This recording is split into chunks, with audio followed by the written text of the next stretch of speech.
Good evening, everyone, and welcome to our 23rd Data Bites, getting things done with data in government, supported this month by Bright Data. I'm Gavin Freegard, Associate at the Institute for Government, and it's wonderful to welcome you all this evening. Let's start in the traditional Data Bites way. Hands up if you've been to Data Bites before. Welcome back. And hands up if this is your first Data Bites. Welcome. We're very grateful to all of you for choosing us tonight over the lure of a certain secret agent at the cinema, for opting for DB23 over an Aston Martin DB5. Yes, a venerable British series on its 20-something entry that had to radically rethink its plans due to COVID. Tonight's Data Bites brings you four more fantastic speakers from Her Majesty's Civil Service with a licence to thrill. I just know you're going to bond with them. We've had some brilliant Data Bites, and tonight promises to be another all-time high. When it comes to data-driven events, we like to think that nobody does it better. Let's start with the usual virtual housekeeping. Tonight's event is not for your eyes only. We are on the record and are being live streamed, obviously. If you'd like to get involved on social media, the hashtag is IFG Data Bites, and we'll be live tweeting from @IFG Events. And if you'd like to put questions to our excellent speakers this evening, you're almost certainly already on the Slido page, which lets you do that. If not, go to the link on screen, bit.ly/SlidoDB23, capital S, capital DB. Why do we organise Data Bites? Well, we aim to bring together the various different data communities in and around government, show people, especially those who don't think of themselves as data people, what better data means in practice, and put some interesting data projects on the record for us all to learn from. How does it work? You're going to be treated to 4 presentations on data this evening. Our speakers won't have all the time in the world. They'll have just 8 minutes to present. Yes, just 8 minutes. There are 8 bits in a byte, hence 8 minutes in a data byte. I'll then put your questions to them for 8 minutes. Yes, just 8 minutes. And then we'll move on to the next speaker. So 4 speakers, each giving an 8-minute presentation, each followed by 8 minutes of questions. Our previous 22 events can be found on the IFG website if you want to go rifling through the archives. Now, when we last met, we had some fun setting the initials of various data-related organisations across government to Gilbert and Sullivan, with the very model of a modern data doggerel. Matt Chorley at Times Radio enjoyed it so much he asked the good denizens of Twitter to come up with song titles featuring Whitehall departments. We had national newspaper journalists, the head of Conservative Home, even a member of Parliament getting involved. There were a lot of suggestions. And more. And more. And even more. So this month I thought I'd do another song, all about the ministers at the Department for Digital, Culture, Media and Sport and the Cabinet Office with responsibility for data and digital who stayed in place during last month's ministerial reshuffle. So here it is.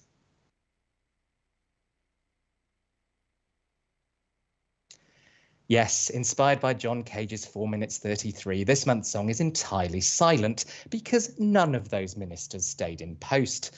Julia Lopez moved from Cabinet Office to DCMS. Everyone else either moved to a completely different brief or left government altogether.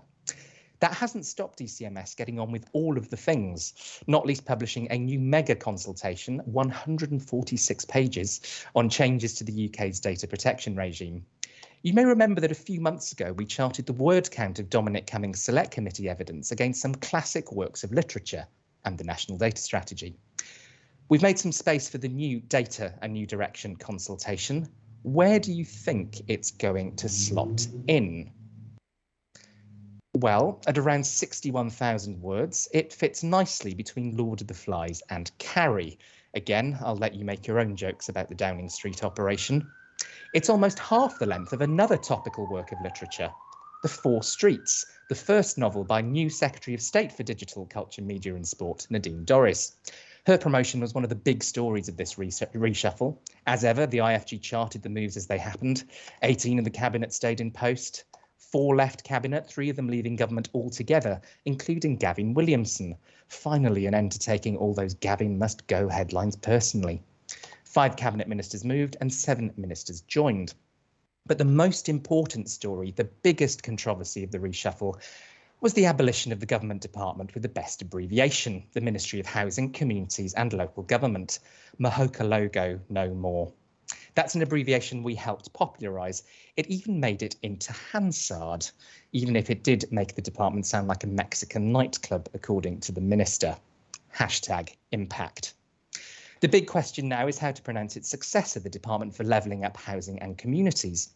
One of my Whitehall sources tells me that Luke is catching on. Not sure that has the force, really. There's luck, as in good luck with that, which if you say over and over, dluck, does sound like water going down a drain. The same sinking feeling you might get as the think tanker trying to define levelling up, or a homeowner waiting for the department's ministers to sort out the cladding scandal. Or we could call it deluxe. Now, a surprising amount of the levelling up discussion at Tory party conference is focused on a new group of target voters, Lidl Tories. And it just so happens that Lidl's luxury range is called Deluxe. Coincidence? Well, yeah, I think it probably is, actually. I'm not sure the government would deliberately draw attention to anything supermarket related at the moment, when their former senior advisor refers to the Prime Minister as a shopping trolley, and we're all keeping an eye on how full those shelves are. Other supply chains may be struggling, but our supply chain of terrific DataByte speakers continues. First up tonight is Lenchner, CEO of this evening's sponsors, Bright Data, on lessons learned from how the commercial world draws insight from online public data. Next up will be Andrew Engeli, Deputy Director at the newly minted UK Health Security Agency, on the challenges of developing novel data sources in the context of the pandemic response. We heard about the publication of the National Data Strategy at DataBytes 13 back in September 2020. Tonight we'll hear from Bethan Charnley, Head of National Data Strategy Implementation at Dcms, on monitoring and evaluating the NDS. And our final speaker this evening will be Patrick Royce, Energy Engineer at the Department for Business, Energy and Industrial Strategy, on the My 2050 calculator for exploring pathways to net zero. Patrick will be our 99th different speaker at DataBytes. If you're already sad about the prospect of a few weeks without DataBytes, I hope you'll find a quantum of solace in the fact we'll be back next month. Remember, Wednesday the 3rd of November. And our last DataBytes of 2021 will be on Wednesday the 1st of December. We're only able to keep DataBytes going thanks to the kind support of our sponsors. We are very grateful to Bright Data for sponsoring us again tonight. They previously sponsored DataBytes 17 back in March when they were still called Luminati. So a big thank you again to them. If you'd like to follow in Bright Data's generous footsteps and sponsor a DataBytes, you can email my colleague Pritesh. If you'd like to follow in the footsteps of tonight's speakers or know someone who should, you can email me. As ever, we'll be having virtual drinks after tonight's event. We'll put the details back up again at the end, but the link is bit.ly/db23drinks, capital DB, and the password is ifgdb23 with a small f. So it's nearly time for our first speaker this evening for his second DataBytes appearance. We've never had someone appear 3 times at DataBytes. Clearly, a DataBytes presentation is something you only give twice. Between that and the Prime Minister's conference speech, there've been more than enough bad attempts at jokes today. So, over to you. Thank you for having me at the DataBytes event once again, Gavin. I'm thrilled to be here and as always enjoy Gavin's opening. It's getting better and better. My name is Lenchner and I'm the CEO of Bright Data. Before I dive into the possibly endless topic of insights from the commercial world, let me start with a small intro into the world's biggest, most extensive database, which is the internet.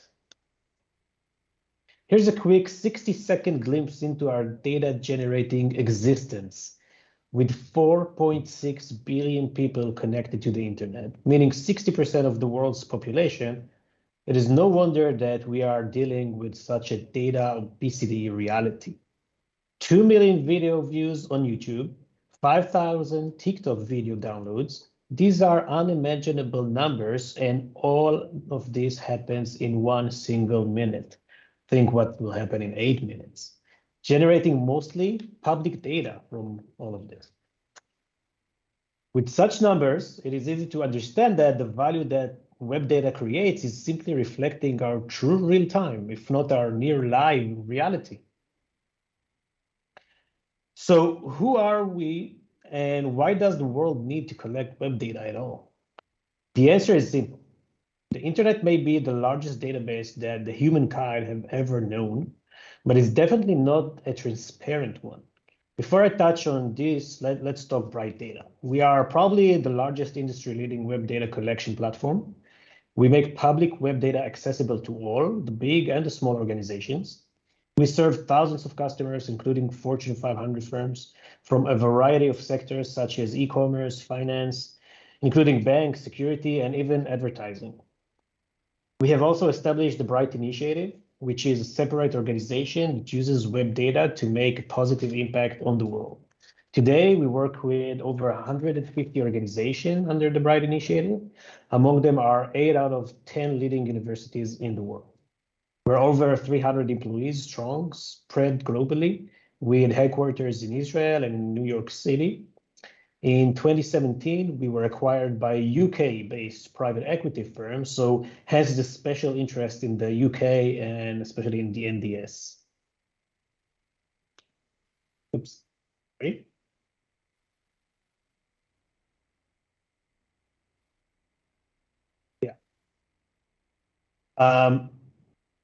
Just to give a quick glimpse into the Bright Initiative, here are some of the organizations we work with. Sorry about that once again. Among them, we're very proud to be part of the NDS forum that Bethan will no doubt talk more about later. Other partners include the UN, Princeton University, Oxford, and many more. Here are some of the use cases, such as Matheson, an American startup that promotes diversity within the workforce, or HTI Labs, which fights against human and sex trafficking. So if you need public web data to promote a valid cause, feel free to contact us. As I said before, the internet is not transparent, and to make public web data accessible to all, you need technology like Bright Data's. I like to use a highway analogy to illustrate this point. When you drive on a highway and see a billboard, if you want your own billboard to stand out in the crowd, you simply need to pay more and get a bigger billboard, right? In the world of the internet, that rationale does not work. This is because we all see a tailored internet reality. There's no one single billboard that stands out at any one time. There are many at the same time. We all see different realities based on our location, our device, and our preferences. And yes, this is why you need companies like ours. In the commercial world, public web data comes into play in many ways. Whether it's to check your competitors' pricing, for market research, for product development and innovation, to get more background about a company you want to invest in, or even for closing huge sports deals worth millions. Many different kinds of companies all rely on public web data. It's important to state that it is estimated by Statista that around 65% of data generated on the web is public, contrary to some common myths. Now, many of the businesses using web data today use it for non-business related needs. For example, there's a growing need for ESG data, environmental, social, and governance. In a recent survey we conducted with the leading firm Vance & Byrne, we were surprised to see that over half of the financial firms surveyed said that they would change business decisions based on ESG data. And a staggering 95% said that they check for ESG performance metrics before partnering with a vendor. The most popular data set are environmental or diversity related. When the need for data massively grows, so does the need for the automated tools to support it. Public web data collection alongside customer service are the most popular use cases supported by bots. Bots are an advanced technology tool that are possibly the most misunderstood. They simply automate our actions and make us more efficient. In another survey we conducted last month that discussed bots and the need for regulation, almost half of those surveyed in very senior roles said that they have internal guidelines for operating bots. Equal numbers said that they want greater and more extensive bot regulation. And almost all, 95%, said that they plan to increase the use of bots within their organization. We need to pay attention to this. Bots traffic, as of other technology tools used for retrieving data, they need to be regulated as the demand for data grows. We need to make sure that there is a working framework that supports it. To summarize, there are many insights we can draw from the commercial world that can be very helpful to the public sector. First, data clearly addresses the most pivotal needs of our time. Second, transparency needs to be at the heart of building any data-driven economy. The public demands it. Three, tools and mechanisms should be built to swift through the data obesity world we face and enhance transparency. This means control over the public's PII. And four, and lastly, all organizations should commit to responsible conduct and driving guidelines to address different data methods and processes. Thank you very much. I tried to address all the angles in just 8 minutes.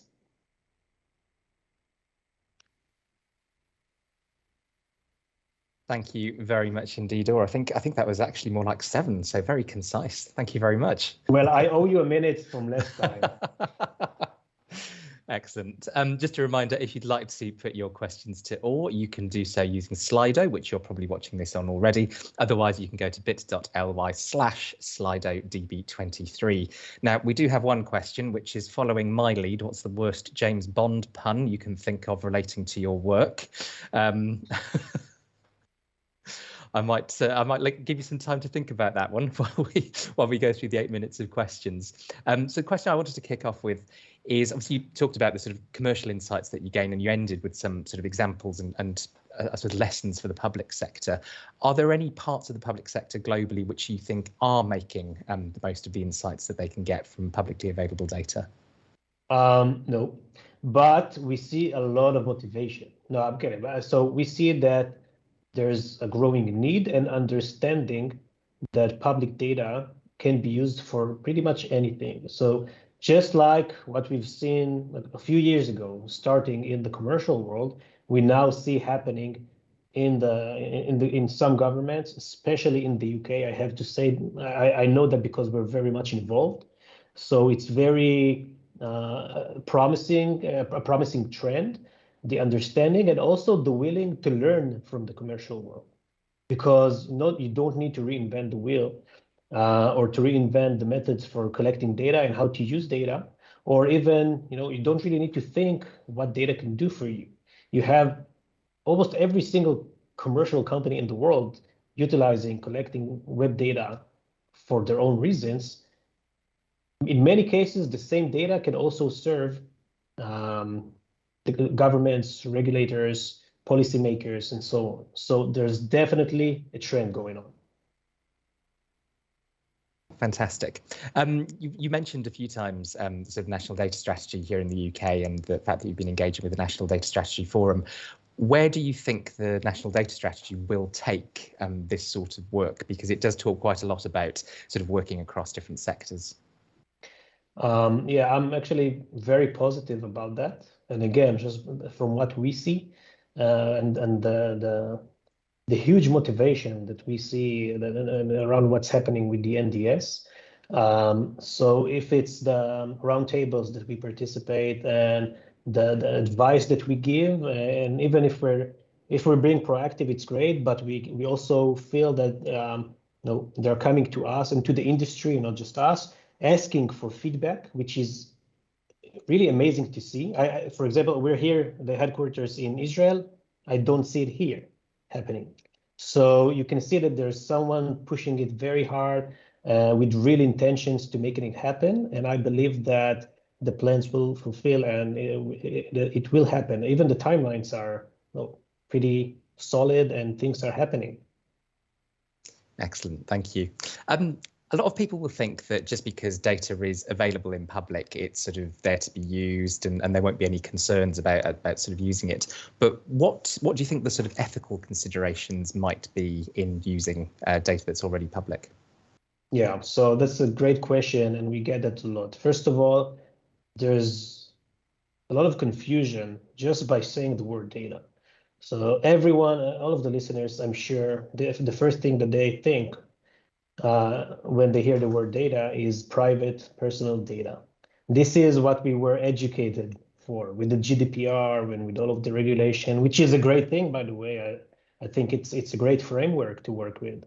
But as I showed in one of the slides, the majority of web data has nothing to do with your personal information. We're talking about prices of products, for example.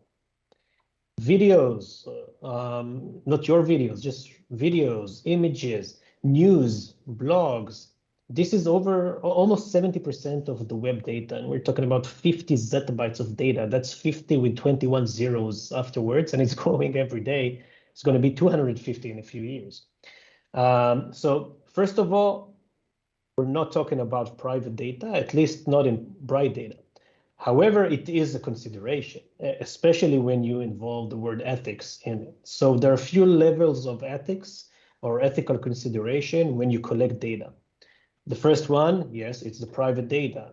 Sometimes you post your own private data, for example, your email address on your LinkedIn profile. Okay, it's public, anyone can see it, but it's still your PII, it's still your personal identifier. The good thing is you also have regulation for that. So if, for example, we've collected public data and found out that we also collected your email address because it was there publicly, we'll let you know and we'll add a link in the email offering you to opt out, because that's the regulation, that's the law. So that part is actually easy. You just need to make sure that you're working according to the relevant regulation. Where it's not easy is in the things that are not yet defined. For example, you can collect too much data in a very short period of time and to take down the server of the website that's hosting the data unintentionally, because others are also doing it. That's not a good thing. You won't be able to collect data from that website because it's down. The users are unhappy because the website is down. The website owner is not happy because the website is down. No value whatsoever. And this is also an ethical consideration, which comes together with professionalism and knowing what you're doing. So there's a lot to do. It's not regulated enough. This part, the private data, is heavily regulated. Everything else not regulated enough. And we're trying as a company to push for it, and we see this trend also happening, especially in the UK. They're listening. What sort of regulations do you think would be helpful in that sort of space? First of all, acknowledging the problem. There is a problem. Internet traffic is currently structured for around 40% bot traffic. That's not a bad thing, okay? Because generally speaking, automating processes is good. But around 25% of this bot traffic is unethical. It's doing, even if legal things, just running bot traffic without thinking, without caring. So first of all, acknowledging that there's an issue, and there is an issue. That's the first thing. Second, just start creating some framework for measuring what's going on. After you have data, we're talking about data, then you can, you don't need to think. The data tells the story. So you'll have this, you'll map the issue, you'll map the problem with data, then it will be way easier to realize what regulation should be in place.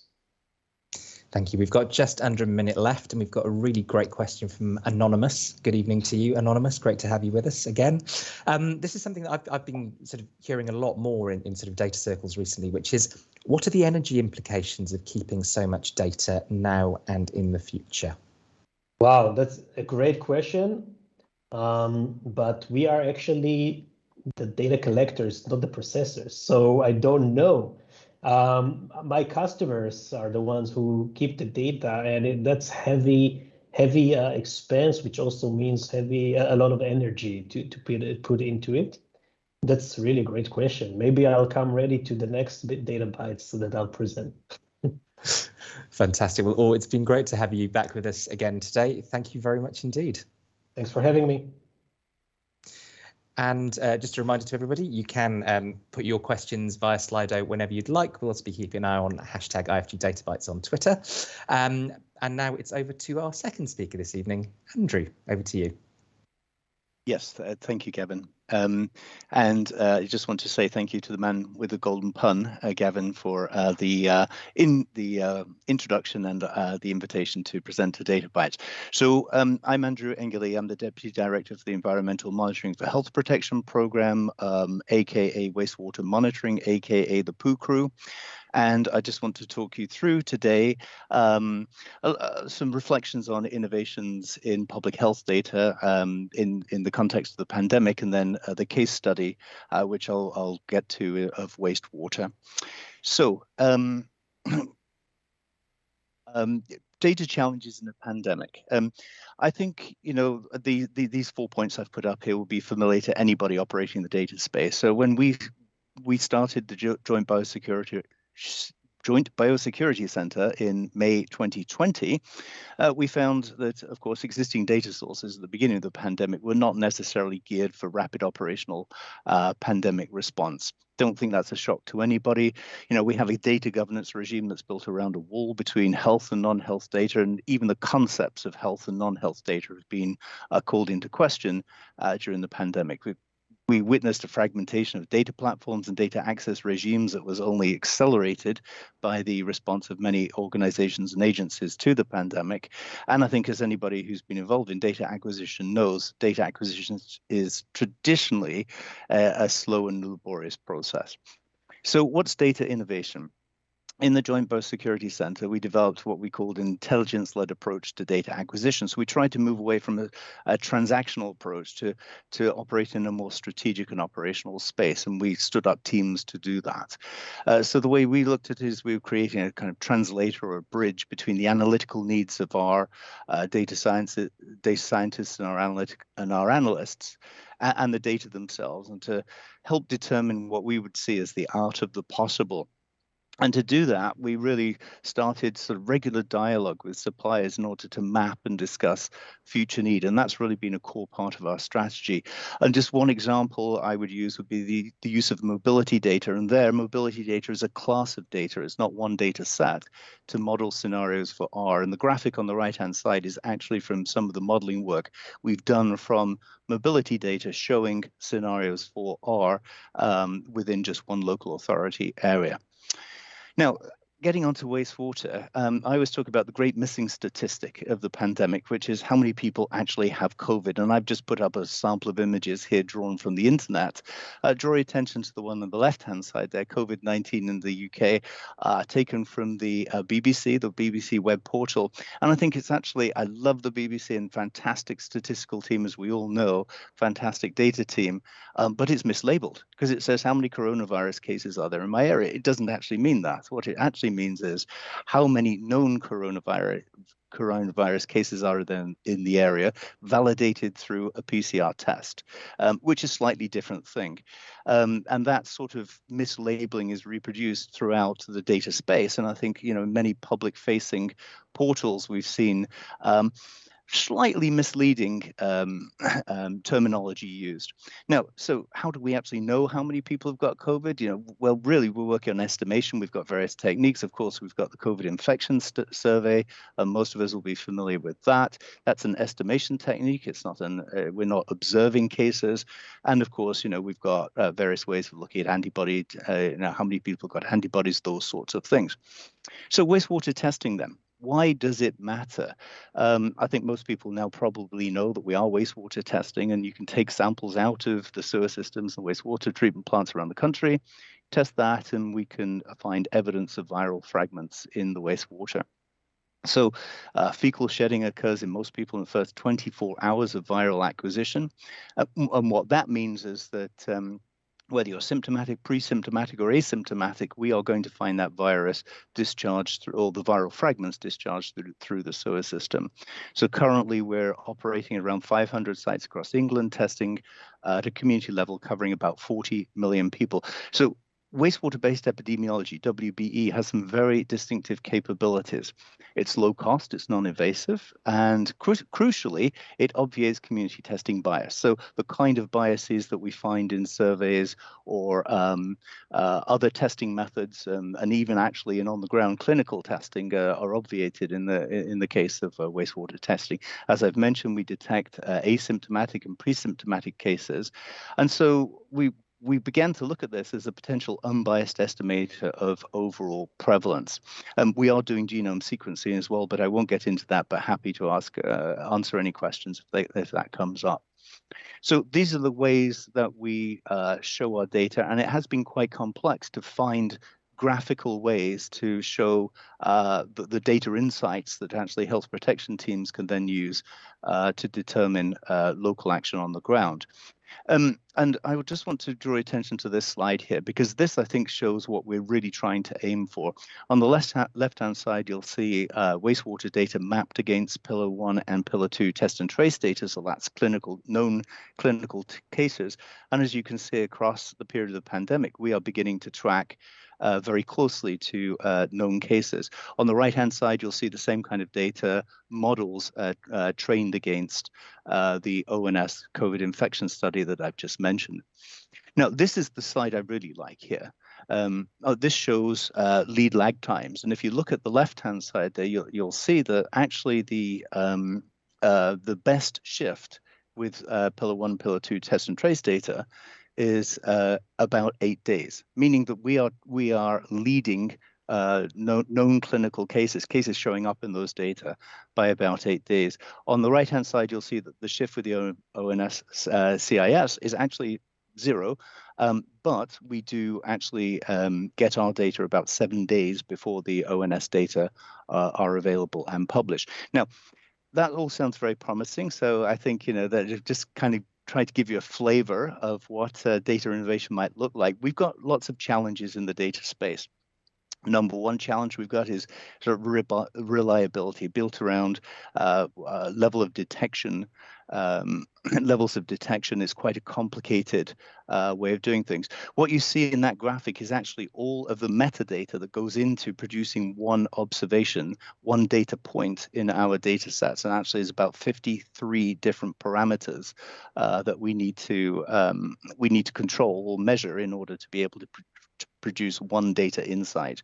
We've got issues with levels of quantification. So how much of the virus needs to be in the sewer system before we can actually pick it up. Just to give you a flavor there, we can pick up currently about, if there's one case in about 20,000 people, we can actually pick that up in the sewer system. And of course, data privacy. And I'd be very happy to answer questions on that. Completely novel data source. The legal position is that this is not disclosive data. I will talk about why that's the case if there are any questions on that. But that doesn't mean to say there aren't major ethical considerations. So I'll leave it there and happy to answer any questions. Thank you very much indeed, Andrew. My colleagues will know I've often had cause to complain in 4-letter terms about the quality of data coming out of government, but you've definitely put a different spin on that phrase tonight, I think. Just a reminder, you can put all of your questions to Andrew using Slido, Slido bit.ly Slido db23 if you're not already on the page. We've already got a question from Simon Rogers. It's a specific one, but I think it also opens up a sort of more general one. Simon says, you've hinted heavily that you're working in conjunction with Modern Water, a company, by offering real-time monitoring. Are you able to confirm this is the case? And I suppose the general question is, how have you been working with sort of partners in the private and public sector? Yeah, I can't talk specifically about which industry partners we're working with, but I can confirm that obviously we're working with, it is a regulated industry, and obviously we work very closely with the water companies. We are doing a lot of work in the technology space, and one of our ambitions is to stand up real-time detection technology. That's only in prototype form right now. We've got some very promising prototypes. Again, I can't get too deeply into that. I think you'll all understand that. But we do believe that there's the potential for really a world-leading tech sector here. And our ambition is to bring what I think is, everybody can agree, a 19th century Victorian sewer system into the 21st century, and to have a smart, networked, automated and real-time detection system that spans that sewer system. Excellent, thank you. So many questions I want to put to you. I don't know where to start. You mentioned sort of in passing the sort of ethics of all of this. I wondered if you could say a little bit more about the sort of ethics of using this sort of data. Yeah, great question. We have done a lot of work around this. So we actually have had a public consultation. We talked to 100 citizens in a convened citizen panel. And we've got really positive outcome from that. Once people began to understand what we actually do, we receive very, very high levels of approval. And in fact, sort of people say, well, yeah, this looks like a no-brainer. Why shouldn't we? You know, there's no reason why we shouldn't be doing this. And let me quickly explain. I said it's not personal data, and we talk about poo, but poo is the vehicle by which the RNA fragments get into the sewer system. Actually, we look at nothing human. So that poo dissolves, and if we do find any DNA in our samples, we discard that DNA. We look at viral RNA fragments. And so in the most literal sense, we look at the virus and not the human beings who are actually depositing that virus. And so in that sense, in the purest sense, it is not personal data. Now, of course, then you know, how close do we get to source? That's really the question that, you know, people want to know. It's like, well, that all sounds well and good, but if you know the poo's coming out my house, you probably think it, you know. And the answer to that one is fairly simple. It gets very hard to detect things the closer you get to a very small to a very small number of people. So there is a sort of optimum size of people, but to be frank about it, if you've got a house and you're interested whether people are in that house have the virus, much better to knock on the door and just test them.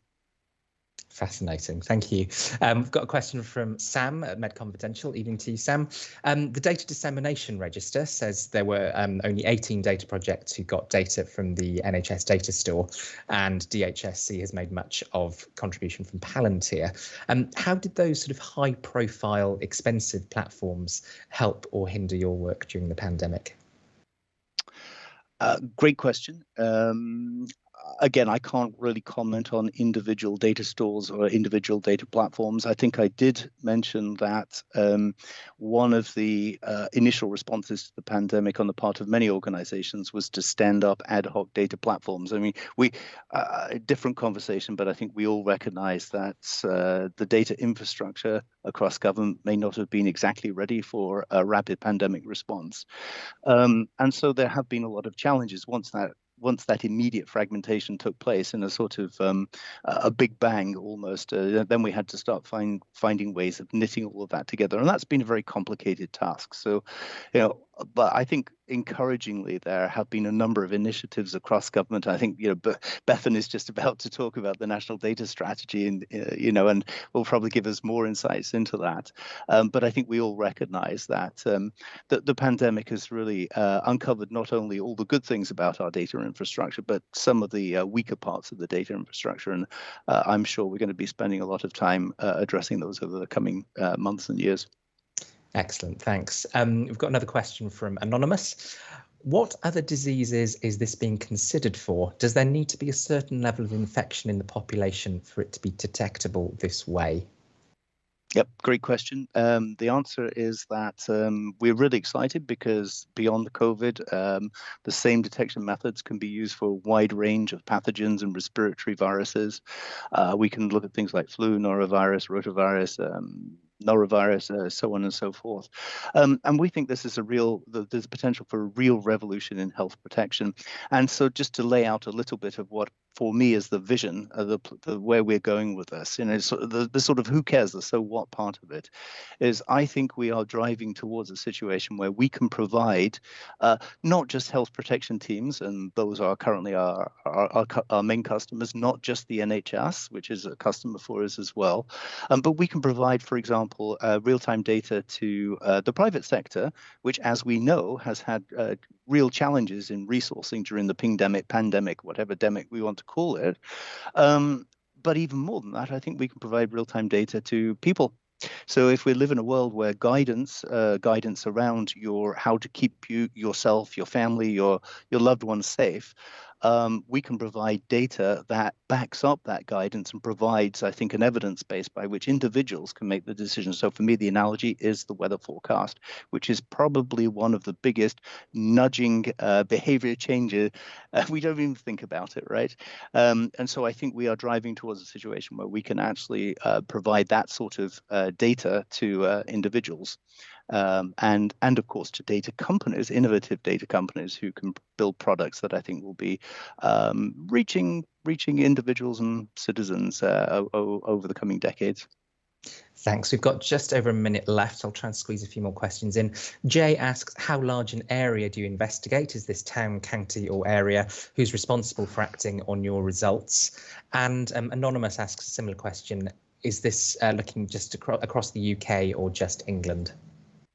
Yeah, great question. So our program is England because health is a devolved matter, but we work very closely with our friends at SEPA, Public Health Wales and DERA in Northern Ireland. We're sharing protocols and approaches, and we're looking to build a coordinated UK-wide surveillance sewage system, sewage surveillance system. So that's working with the devolved authorities. In terms of the areas that we look at, we work in catchment areas. These are really, really complicated things. And in fact, I haven't even had a chance to talk about trying to map catchment areas against statistical building blocks. Just a quick observation is statistical building blocks. That's the way we do things. And we provide data to local authorities, for example. We do that because that's the administrative unit, but it's not the way people actually live. If I walked out my door, I turn left, I go to Sainsbury's, stay within my local authority area, I turn right, go to Waitrose, I cross a local authority boundary. And I become a data point in a pandemic. And sewer systems are really interesting because actually they reflect the way that communities were built up, and they know no local authority boundaries. So yeah, we sample at wastewater treatment plants, but we also do what we call in-network sampling, which is more granular sampling and allows us to get down to smaller building blocks, typically around 14,000 people. Excellent. Well, I'm really sorry we can't squeeze in the final question that we had from Anonymous, which was, could or would it be used by authorities to monitor alcohol or illegal drug use in specific communities, which throws up lots of really interesting questions about how something like this could be misused. Sadly, we don't have time. But Andrew, thank you very, very much indeed. And perhaps a lesson that, using data from water means that if we're thinking about data infrastructure post-pandemic, we should think about how we build back wetter. Sorry. You've already heard her trailed by both of our other speakers tonight. It's time for our third speaker, Bethan. Thanks, Gavin. Thanks very much for having me here this evening.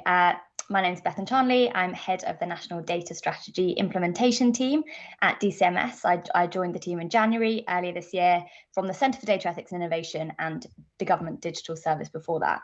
And today I want to give you a bit of an update on the National Data Strategy, and in particular to talk to you about our work on monitoring and evaluating the strategy. Now, I'm sure everybody has read it cover to cover, but for those who haven't or maybe missed the memo, a quick reminder on what the National Data Strategy is. So published in September 2020, the National Data Strategy is the framework for action this government will take on data. It sets out the UK's ambitions in this space, creates a unified narrative, demonstrates a commitment to action. This slide sets out the National Data Strategy framework. It starts with, at the top, the opportunities that can be realised by better use, by better data use. At the bottom, it highlights the pillars of effective use, so barriers that we need to address in order to realise the opportunities. And right there in the centre are our 5 missions or priority areas of action. Now, we published the framework as a consultation last September, which validated that the framework is fit for purpose, and we issued the government response in May this year. So why are we talking about it now? Well, it's the 1-year anniversary of the National Data Strategy, and we wanted to mark that by sharing an update on the progress we've made so far. And ever since we published, people have been asking questions like, will the NDS be a success? And we decided to set out to design a framework to help us answer that question. So on Friday, the 10th of September, we published our monitoring and evaluation update. And I'm going to talk you through the various different components of the update now. I'm going to start with a caveat though. Monitoring and evaluation is really hard, and you will know this if you've ever had to work on a project to do any form of monitoring or evaluation. And when I first started this project, me and the team, we were a bit nervous that we were maybe doing something wrong, we were perhaps a bit inadequate, but the Institute for Government helpfully ran a roundtable a number of months ago now on the subject of how to implement a national data strategy. And I personally found this roundtable very reassuring, because consensus across a number of different experts was if you're doing it right, it's probably very hard. So we decided to lean into that challenge and give it a good shot, recognising that this is very much a first attempt on paper and that we will continue to iterate and improve over time. So in terms of where we started, we decided our starting principle would be, let's use the framework that we already got rather than build a new one. So that's what we did. And we've layered onto that framework 3 core components to our monitoring and evaluation framework: monitoring, tracking, and evaluating. And we also identified a few more overarching principles. We wanted our framework to be dynamic and forward-looking, wanted it to be outcome-oriented, and finally proportionate. So let's go through these segments in turn, starting with monitoring. So as I mentioned, the 5 missions of the National Data Strategy are our priority areas of action and the way we're structuring our implementation programme of work. We've made a huge amount of progress over the last year, delivering on the key commitments made in the original NDS publication. If you want the full details on that, please do go to the publication, which summarises this. Here's a bit of a flavour in front of you. I won't go through this all now, but under each of the missions, some of our highlights. Under mission 2, I will draw your attention to this and make an exception because, as has been mentioned on the call already, we recently launched a consultation on the future of the UK's data protection regime, and this is open until the 19th of November. So please do share your thoughts with us, and hopefully we can come to a future Data Bites to talk about this in more detail as well. So on monitoring, we provide an update on each of these 5 missions, a progress report, some might say. And then we started to think about how we might want to do some tracking. So as I mentioned, or as you all know, data policy is a very nascent policy area, and it will be a while before we can evaluate government interventions in this space in a really meaningful way. So in the interim, we wanted to at least understand the health of the ecosystem, bringing together a suite of high-level indicators around the data opportunities and the data pillars. So for the opportunities, we decided we first of all needed to identify the data drivers. So how does something like, we've got an opportunity like data better used can boost trade, but specifically what is it about data that will help us do that? And we started to map these out as an indicator set. This was really hard, as I mentioned in my caveat. And as we started pulling together these indicators, we realized that there are actually quite a lot of gaps. There's not a lot of data about data was one of the big conclusions that we found in this work. But we decided to call this out in a structured way. So identifying where there is good data, there are good metrics, but where there also isn't current research. So we did this for each of the opportunities, and we also did this for the pillars as well. And confident that we'd validated the challenge, but couldn't, and that it wasn't just our inadequacy, hopefully at least, we decided to lean into this evidence gap and launch a call for views. And we know that this indicator suite will likely be useful for a number of different stakeholders and something that could be co-created. So this call for views, which will be open till Friday the 3rd of December, essentially invites you to help us fill in the gaps in that framework. And what I'm particularly excited about is the prospect that where we identify gaps, if we validate them and we find out, in fact, there is no data, then we'll have the potential to potentially create new data to fill those gaps as well and commission new work, which is really exciting. So the final part of the framework then is evaluation, or I should probably say kind of thinking about evaluation and evidence. So there's a lot of evidence gaps when it comes to thinking about data. We're still at a relatively early stage. And so what we focused on is filling those evidence gaps. Here's a flavour of some of our own publications over the last 9 months, with more to come and lots of great work being done independently by stakeholders.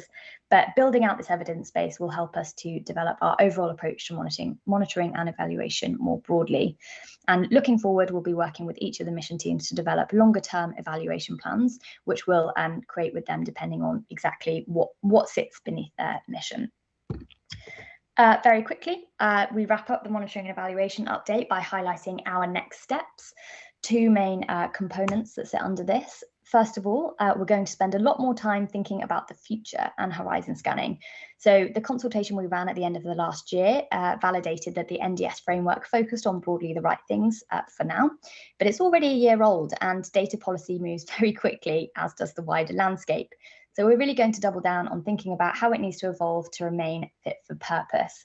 And part of that will be setting up a new data horizon scanning knowledge hub within DCMS and to start to monitor these trends and embed future thinking in all of the work that we do. The final point in terms of next steps is we said from the beginning that government cannot and should not deliver the national data strategy alone. And in the consultation, you told us about the importance of continuing to engage a diverse range of stakeholders throughout implementation. So in the government response, we announced the creation of the National Data Strategy Forum to bring together diverse perspectives, to challenge and champion the national data strategy, develop collaborative programs of work, and help shape the future vision for the strategy as well.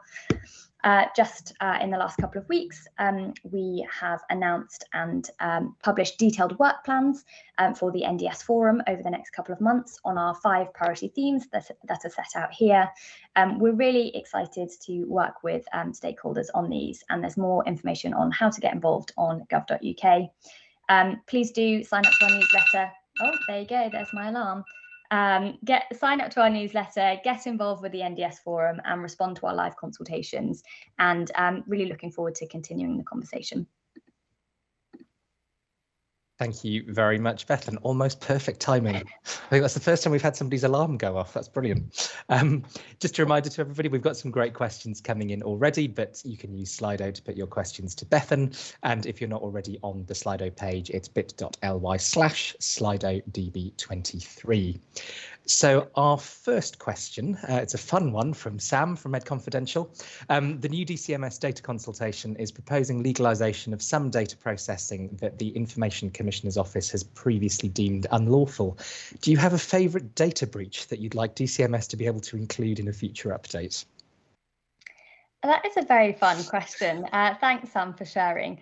I'm not sure I personally have a favourite a data breach, but that's certainly one I can take away. I wish I had at the tip of my tongue a James Bond pun that I could tie together with a data breach for this occasion, but leave that with me and I can take it away. Thank you very much. And as Bethan said, we're hoping to hear more from DCMS about that consultation in future Data Bites as well. We've got a question from Anonymous who asks, what would you say the most successful NDS commitments that have been delivered so far? Oh, that's a really brilliant question. I think there's so much that's going on under the banner of the National Data Strategy, and the work within each of the 5 different missions is so diverse. It would be hard to say kind of one or 2 things that are really stand out in terms of most successful. You know, I have a few personal favourites that I'm really excited about. It's been brilliant to see so much progress under some of the commitments around algorithmic transparency, for example, and some brilliant public engagement work that's been led between the Central Digital and Data Office and the Centre for Data Ethics and Innovation, going out, doing public engagement on this, user testing. I think that's been really fantastic to see. Also been lots of really exciting stuff happening in the international space in terms of various different G7 commitments around the free flow of data with trust as well, which I think is really exciting to see that work on an international stage as well. So just a couple of examples, but really so much to be proud of across the whole portfolio. Excellent. That mention of public engagement brings us very nicely to the next sort of set of questions. Anonymous asks, could you tell us more about the NDS Forum? It sounds like a fantastic initiative. It would be great to learn how you find participants and manage the whole process. A different Anonymous probably asks, how can we get involved in the forum?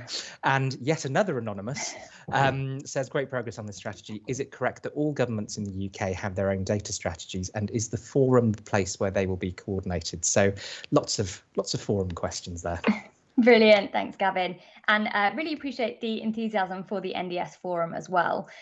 So the way the forum is structured is we don't have a fixed membership. We are interested in understanding who is interested in getting involved in various different conversations that are happening under the banner of the NDS Forum. So on gov.uk, we've published work plans that sit under each of the 5 priority themes, and they all look slightly different in shape and size depending on what the theme is. So for example, one of the themes is around unlocking the power of data for everyone everywhere. And that will be a kind of series of regional events which are looking to shine the light on best practice use locally and thinking about how that can be scaled more broadly.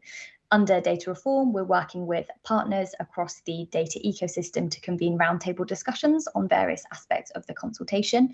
But there's more information on our landing page for the National Data Strategy Forum on gov.uk, which spells out really clearly how you can get involved. The second part of your question, Gavin, about kind of within the UK, all of the different data strategies exist. We actually have a separate forum for this. We do love a forum in the National Data Strategy team. We coordinate the National Data Strategy Devolved Administration Advisory Forum, where we bring together representatives from each of the devolved nations to coordinate and discuss the implementation of respective data strategies. And that convenes bi-monthly, and our team provides the secretariat for that, and it's provided a really good vehicle for bringing together conversations and thinking about where we can be doing more to collaborate on common issues as well. Excellent. Well, I've got a report coming out this week with the Open Data Institute, which tries to map all those data institutions, and that one's a new one on me, so I'm going to have to make sure we add it before we publish. We've got about 4 minutes left, so do keep your questions coming to Bethan. Bethan, you mentioned the sort of roundtable that we did a few months back, which at times felt like group therapy for people who'd encountered similar problems when it came to trying to evaluate and monitor data strategies. Are there any examples, other governments, other parts of the public sector, parts of the private sector or voluntary sector that you've been learning from, particularly as you've been doing this work? Yeah, thanks, Gavin. It's a good question. I think there is a lot to learn when it comes to monitoring and evaluation and thinking about what good looks like. I think often though you can learn as much about what good doesn't look like, and I think by looking out at different examples, it certainly started to shape our thinking, and a couple of examples of that in terms of different models that we worked through and tested with stakeholders and got feedback on. One example would be thinking about setting targets and metrics being very clearly defined. You know, let's take, for example, skills, you know, getting some challenge around, should we be putting a target on this? You know, however many people we want to have upskilled with a certain skill set.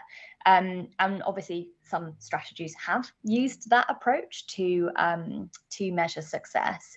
And we actually felt like within the data policy context, that perhaps wasn't the best way to go. We wanted to leave it more open. We wanted to get a better sense of the overall ecosystem rather than honing in on very precise metrics, which wouldn't necessarily tell us much about the actual success of our work or the actual health of the ecosystem. But I think absolutely looking at what others have done to try and understand what would work well in a data policy context and what wouldn't work well in a data policy context is really interesting. And I do think data policy is a bit different. And this was one of the things that we discussed at the roundtable discussion with IFG. You know, is implementing a data strategy different from implementing any other kind of strategy?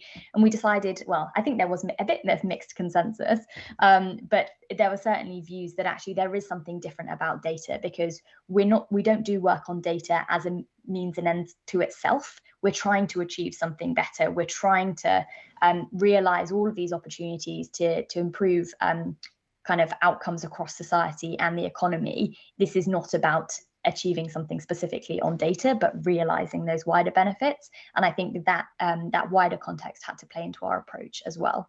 So that was quite interesting. Excellent, thank you. We've got just over a minute left. So I'm going to combine a question that's just come in from Sam with one that I was going to ask. Sam asks, what does success look like for all of this? And I suppose my question related to that is, what happens after this consultation closes on 3rd of December? What's next? Thanks, Gavin. So I think a few different things in terms of what success looks like, and we'll be able to build this picture up over time. So I think at the monitoring level, you know, success looks like government has delivered on the commitments it set out in the initial strategy, which is no small feat. There was quite a lot in there. So I think if we can do that and show that we've done that, that's what success looks like. Ideally, we'll add to that as well. I think from a tracking perspective, success will look like are these indicators that we've defined moving in the right direction? Probably, first of all, do we have a full set of indicators that will tell us about the health of the ecosystem? When we have them, are these signals moving in the right direction or a direction that we deem positive? And that's what success will look like. And then ultimately, what we'd obviously love to be able to do is develop detailed evaluation plans for each of the 5 different missions. But that will be more or less appropriate depending on where that mission is in its scoping, in understanding what the government intervention is, etc. But being able to articulate success in that evaluation context as well. To answer the second question, Gavin, in terms of next steps, when the consultation or call for views really closes on the 3rd of December, we'll obviously be working with our analysts internally to have a look at the various different responses, think about how our indicator suite can evolve as a result of the inputs that we've received from stakeholders through that call for views. And we'll hope to be publishing we're not doing a formal consultation response, it's not a consultation, but we'll be looking to put out an update in January, sort of summarising what we've learned through the call for views, what that means for our monitoring and evaluation framework, and then signalling to kind of further updates coming throughout the year. If you'll remember, in our formal government response to the NDS consultation, we said we'd be taking a phased approach to future publications, giving updates on the various different missions as and when it was appropriate, but certainly trying to bring together a bit of a drumbeat around monitoring and evaluation as well. Fantastic. Well, Bethan, we could go on for at least one more slot of 8 minutes, if not more. And I'm sure we'll continue to talk about this over the next few months. But thank you very much indeed for updating us. Thank you. Thanks, Gavin. And apologies to Sam Roberts, who asked a really good question at the end, which was, are there any high potential or nascent areas you've spotted that aren't currently covered by the National Data Strategy that the NDS might expand into? That might be one for next time. Last but certainly not least, it's over to our 4th speaker tonight and our 99th different DataBytes speaker across the whole series, Patrick. Good evening, and thank you for the opportunity to speak today. I'm Patrick Royce. I'm an energy engineer at Bayes, and I'll be speaking about the My 2050 calculator for exploring pathways to net zero, for which I was the project manager. And I thought I'd start by giving you a little bit of background context in case you're not that close to energy. The Climate Change Act of 2008 set the first legally binding target for the UK to reduce greenhouse gas emissions. The target was for an 80% reduction in emissions compared with 1990 levels. And in 2010, the 2050 calculator was launched to aid public engagement on emissions reduction. It was an online interactive tool for creating pathways to decarbonisation, and it was the idea of the late Sir David Mackay, who was the DEC CSA at the time. And something like 100,000 members of the public engaged with the 2050 calculator. And the concept was adopted by many other countries. But in 2019, the Climate Change Act was amended to set a new target of net zero emissions by 2050. And so Bayes saw a need to develop a new 2050 calculator. The new calculator consists of one energy system model, which can be driven by using one of 2 online interactive tools. The tool on the left is called My 2050, and it's intended to help understanding of net zero and is aimed at the general public and education. And the one on the right, the Mackay Carbon Calculator, is a more detailed tool for energy stakeholders to create pathways to net zero. And it includes a net zero pathway or example pathway, which was referenced in the Energy White Paper and created by the Energy Systems Catapult.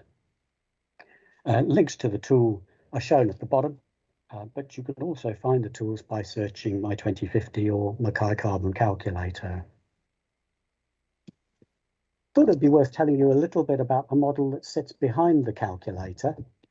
A key change from the original calculator is the model is actually demand driven. So the model only supplies enough energy to meet demand that is specified. When there's an imbalance between supply and demand because of the choices made by the user, the model uses a priority order in order to decide which sources of supply to use, but the user can override this priority order. The model was a collaborative effort between BASE and partners. It was subjected to beta testing internally versus government sector models, and it was tested by partner organisations. It uses published data taken from sources such as Duke's and UK Times model, and it has data and assumptions that are referenced within the model, and it's free to download from the gov.uk carbon calculator site in the interests of transparency. So moving on to My 2050 itself, its purpose, as I mentioned, is to help understanding of net zero. My 2050 was launched in December 2020 by the Minister for BASE, the Right Honourable Kwasi Kwarteng, who's now Secretary of State for BASE. And to make it user-friendly, it agglomerates 160 model levers into just 15 user controls or levers. It's got an interactive animation to aid visualization and was designed to be accessible. It invites users to choose the ambition level for decarbonisation for each of those 15 levers, and that ranges from level 1, which is minimal effort to decarbonise, to level 4, which is maximum effort. The definition of these levels of ambition was arrived at through a series of stakeholder workshops, which involved a group of over 100 energy stakeholders. So at the bottom of the slide are links to the My 2050 tool itself, the gov.uk carbon calculator page, and the calculate and mailbox, should you be interested. But I now would like to give you a quick demonstration of the tool and how it works. So My 2050 invites you to make choices about the future in 2050 and see the effect on greenhouse gas emissions. It opens with instructions on how to use the tool to create a pathway to net zero. The objective is to use the sliders or levers at the bottom of the screen to try to get to net zero in the meter on the right. The meter on the right shows UK greenhouse gas emissions in 2050 as a percentage reduction relative to 1990. So the top of the meter is 1990 and the bottom of the meter is net zero or minus 100%. And clicking on the screen starts the animation, which interacts with the levers at the bottom. The tool opens with all the levers set to level 1 as default. And level 1 is minimal ambition to decarbonise. And that is actually slightly worse than where we're at now.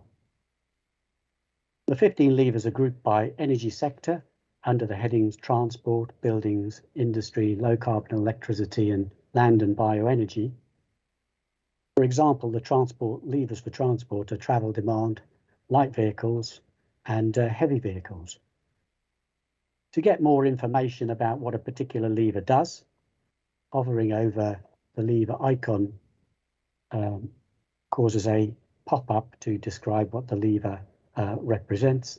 And if you click on the lever icon, it brings up an information page with more information about that lever, what it encompasses, and what the levels of ambition are. For each lever can be set to one of 4 levels of decarbonisation effort, and this ranges from, as I mentioned, level 1, minimal effort to decarbonise, to level 4, which is extreme effort or maximum effort. And there are tooltips for the sliders that show you what each of these levels represent. So if we take light vehicles, for example, level 1 is there are almost no electric cars, which isn't very far from where we're at the moment. There are a few % of electric cars. But if we go to level 4, or if you set the lever to level 4, that is assuming that by 2050 all cars will be electric, and indeed we'll have scrappage schemes to remove any remaining diesel and petrol cars from the road. And which ambition you choose affects what's shown in the animation, so all the cars have gone electric, and it also affects the reading in the meter, which gets you that little bit closer to net zero. So the idea of the tool really is to find a combination of levers that are going to get you to net zero. And You can cheat and set everything to the maximum, and that will get you to net zero quite quickly. But if you read what those maxima represent, you'll realise that's not really a very practical pathway forwards. But the idea of the tool is to be entertaining, but at the same time to hopefully enable users to learn something about the levers of decarbonisation, see how high the ambition needs to be in order to reach net zero, how levers interact, and what you at an individual level can do in certain areas to help us towards net zero. There is a results button that gives you graphical results for emissions and energy supply and demand. In both results graphs, there is a counterfactual in grey. In one case, it's all level 1 for emissions, and in the case of the energy demand, the counterfactual is 2015 energy use. We're currently working with the Royal Geographical Society, to engage with key Stage 4 geography teachers on the use of the tool as a classroom aid. I'll stop at that point because I think my time is, I've gone a little over time. My apologies for that, and I'll be happy to answer any questions.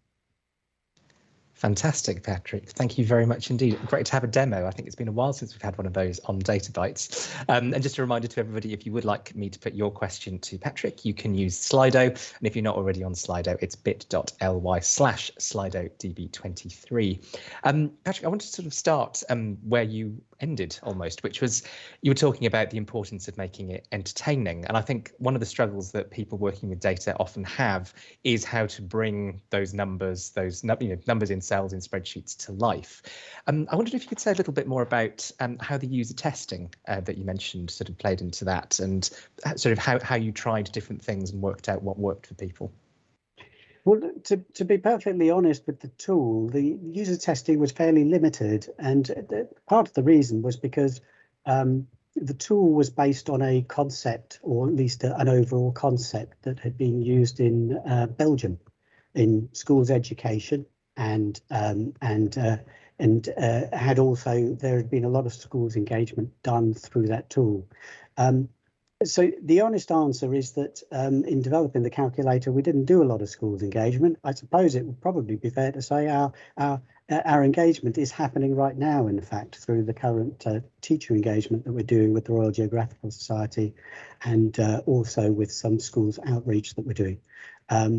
But, and in due course, this isn't fixed in stone, and in due course, depending on the feedback that comes back from that, there may be further developments we make for the calculator. But I think the point I'm trying to make is that really the concept of the calculator as a vehicle for engagement on pathways to net zero was established through our original 2050 calculator, and the value in an educational setting was established by the evidence that colleagues in Belgium were able to provide us with on a similar design of tool that they'd used, although the tool here obviously has been adapted for the UK situation. Excellent, thank you. Just to follow up on one of those points, you mentioned the sort of Belgian example. Were there any other similar projects, whether on climate, net zero, or something completely different, that you saw across UK government or elsewhere that sort of inspired your work, or was that the main sort of example? For the purposes of my 2050, it was the main example. For the purposes of the calculator itself, the 2050 calculator itself, as I mentioned, there was an original calculator that in concept was launched in 2010. The new calculator we developed was an entirely new model. But the calculator concept in terms of levels of ambition and using those to find a pathway to net zero had been established, and indeed the original calculator developed in the UK has spread to, I believe it's now over 50 countries around the world. In the vast majority of those countries just have the detailed version, so the energy stakeholder version. And some of those countries have actually gone as far as to use it to set, for example, NDCs for their IPCC commitments. But that's nationally determined contributions. But there aren't very many countries that had a kind of more universal version that is easier to engage with. And of the few examples that we saw, myself and the steering team felt that the Belgian take on it was in fact the most interesting one, and they were happy to work with us. Excellent, thank you. We've got some great questions coming in. I'm going to start with another one from Sam from Ed Confidential. Is there anything interesting to say about drawdown of atmospheric CO2 considered in the discussions about the update, and what can go beyond that level? Yeah, I think it's probably fair to say the original calculator, 2050 calculator, couldn't actually get to net zero. And part of the reason it couldn't get to net zero is because it didn't really have some of the levers you're going to need in order to enable that to happen.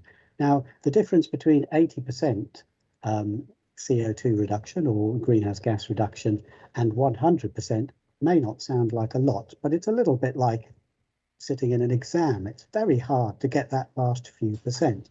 And the same is true of CO2, greenhouse gas reduction. So the consequence is, in order to be able to reach net zero, what you need to have is what are called negative emissions, such as CO2 capture from the air, direct air capture. And you need those in order to compensate for the emissions that you really cannot prevent in other areas. But the evidence so far is capturing CO2 from the air is going to be very expensive. And it's only something you would want to do for a very small proportion of your emissions. So a much better strategy is to simply reduce your emissions. And the way you reduce your emissions is primarily about reducing fossil fuel burning, in particular by electrifying whatever demand you can electrify, for example, electric vehicles, electric heat pumps, electric boilers in industry. And if there's anything left over that you can't actually decarbonise, and there are a couple of hard to decarbonise areas, in particular agriculture and aviation, then you may need negative emissions for those, but you also, particularly in the case of aviation, should think about perhaps looking to reduce demand for it rather than trying to find a sticking plaster to try to fix what is a very difficult to decarbonise sector. Excellent, thank you. Another sort of technical question following on from that. Stephen asks, does the calculator aim to model the full extent of Scope 3 emissions? I believe it. No, in answer to your question, I'm afraid I'm not that's not my particular area of expertise. But I think if what you're saying is Scope 3 emissions is emissions in the supply chain, it's probably worth saying the calculator models UK territorial emissions. So if they are emissions from the UK supply chain, then they are captured. But if they are emissions associated with imports, then those emissions sit with the country doing the manufacturing. So it is true to say that if you were to look at the UK economy as a whole, we have emissions associated directly, UK territorial emissions, but we also have emissions associated with imports that we make. Those additional emissions are managed by, or tracked, I should say, by DEFRA rather than my own department BAYS. They represent roughly an additional third of emissions, but I mean, certainly they're a factor to be considered. They're not insignificant, and there's quite a lot of work going on in this area. I'm not directly involved in it, but quite a lot of work going on in this area to start trying to understand what emissions are associated with those imports and how we're going to track them. Excellent, thanks. We've got a minute left, so I'm going to squeeze in one final question. We've got two to choose from, which is a shame because they're both extremely good. Jay asks, how do you envisage this being rolled out to the public? They say that schools are obviously a great place to start, but adults are the consumers with most reason to change. Well, that's an interesting take on it. I think the original calculator had quite a significant campaign to go with it when it was launched, and I'd have to confess I had hoped there would be a more active campaign associated with our calculator, but that hasn't come about, or at least not to date.